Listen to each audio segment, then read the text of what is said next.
देखिए 3 चुनाव लगातार केंद्र में हारने के बाद कांग्रेस की इतनी फ्रस्ट्रेशन लेवल बढ़ चुकी है वर्तमान में कि वो किसी स्तर तक देश को शर्मसार करने के लिए जा सकते हैं।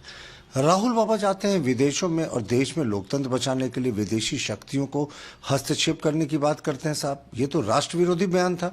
और अब जो कोई भी समिट होता है G20 समिट को लेकर भी इनका ऐसे ही नाटक था साहब कि G20 समिट सिर्फ एक ड्रामा है, जबकि ये भारत के वैश्विक शक्ति के रूप में एक बड़ी पहचान दिलाने वाला समिट था।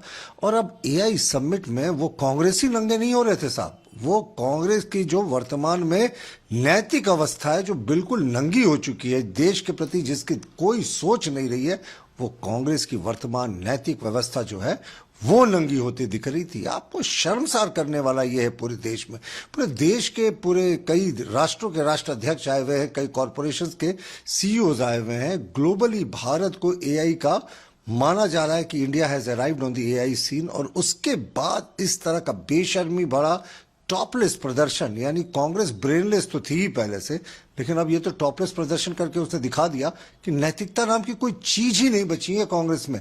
भस्मासुर हो गए साहब, देश के हितों की बात आती है तो इन्होंने शर्मसार करने का प्रयास किया, लेकिन जो इनकी ठुकाई हुई, मुझे लगता है असली ठुकाई तो किसी और की होनी चाहिए थी, जो इसका मास्टरमाइंड था और पर्दे के पीछे से सारा खेल खेल रहा था। इंडियन होम मिनिस्टर हमलावर थे, उन्होंने कहा कि डेमोग्राफी असम की चेंज हो गई है घुसपैठ की वजह से, और साथ में उन्होंने कांग्रेस पर भी अटैक किया क्योंकि बॉर्डर सिक्योरिटी, असम की बॉर्डर सिक्योरिटी में लैप्सेस कांग्रेस की वजह से है।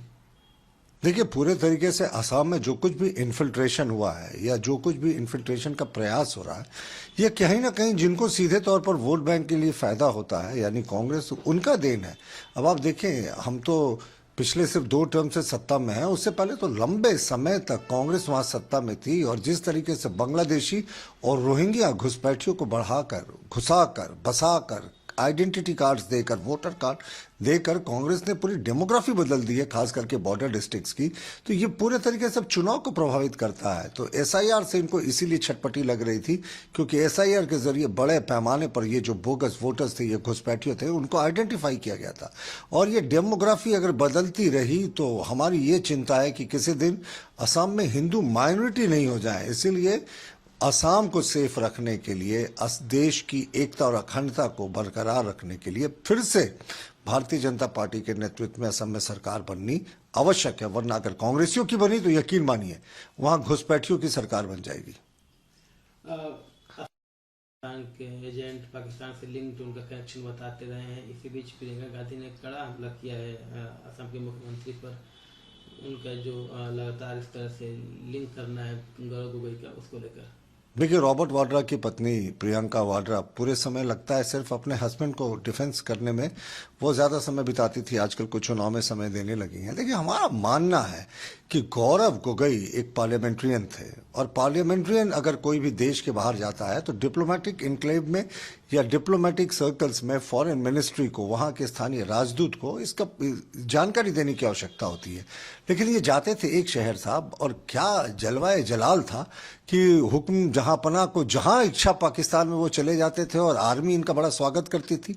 रावलपिंडी, जहां पाकिस्तान के आर्मी के तमाम स्ट्रैटेजिक हेडक्वार्टर्स हैं, वहां ये चले गए, जबकि इनके पास वहां जाने का वीजा नहीं था। तो ये क्या हो गया था कि पाकिस्तान में किसी नेता को, गौरव गोगोई जैसे को, दामाद का दर्जा मिलता था। ये तो भाई देश की संप्रभुता और एकता के लिए खतरा है, क्योंकि ये पार्लियामेंट्रियन है, और पार्लियामेंट्रियन नहीं, कांग्रेस ने तो उनको एक तरीके से असम में अपना चीफ मिनिस्टर का फेस घोषित करके रखा है, भले ही इसकी औपचारिक घोषणा नहीं हो। तो देखिए एक तरफ हमारे राष्ट्रवादी विचारधारा के हेमंत विश्व शर्मा साहब हैं, और दूसरी तरफ पाकिस्तान के गलभैया कर रहे गौरव गोगोई है। तो जनता ने तो फैसला कर लिया। और municipal election, urban local body party supported जरूर है, क्या पोजीशन है, कितना नंबर आप लोग एक्सपेक्ट कर रहे हैं? देखिए ये सरकार ने तो हथियार डाल दिए थे, इसको दलगत आधार में पहले चुनाव होता था, इसको उन्होंने दलगत आधार हटा दिया। यानी ये मान गए थे कि बीजेपी स्वीप करने वाली है, और ये कुछ अपना थेथोलॉजी करने के लिए रखना चाहते थे कि बीजेपी नहीं जीत पाई। दूसरा, पूरे विश्व में, दुनिया में ईवीएम से चुनाव हो रहा है, ये सरकार खुद 2 बार ईवीएम से चुनकर आई है, और धांधली करने के लिए बैलेट पेपर से चुनाव करा दिया। ये कुछ भी कर ले, लेकिन साहब जनता का अपार स्नेह मिल रहा है हम लोगों को। मैं भी बहुत जगह गया हूँ, 48 नगर निकाय चुनाव है, और यकीन मानिए 2/3 से ज्यादा सीटों पर हमारे जो है वो नगर पंचायत के, नगर परिषद के और मेयर चुने जाएंगे।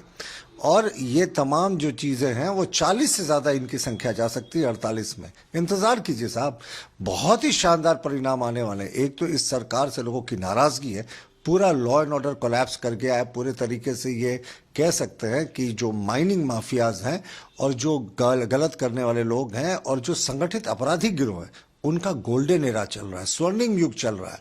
जनता त्रस्त है और इस बार नगर निकाय में हमारे समर्थित प्रत्याशियों को भारी बहुमत मिलेगी।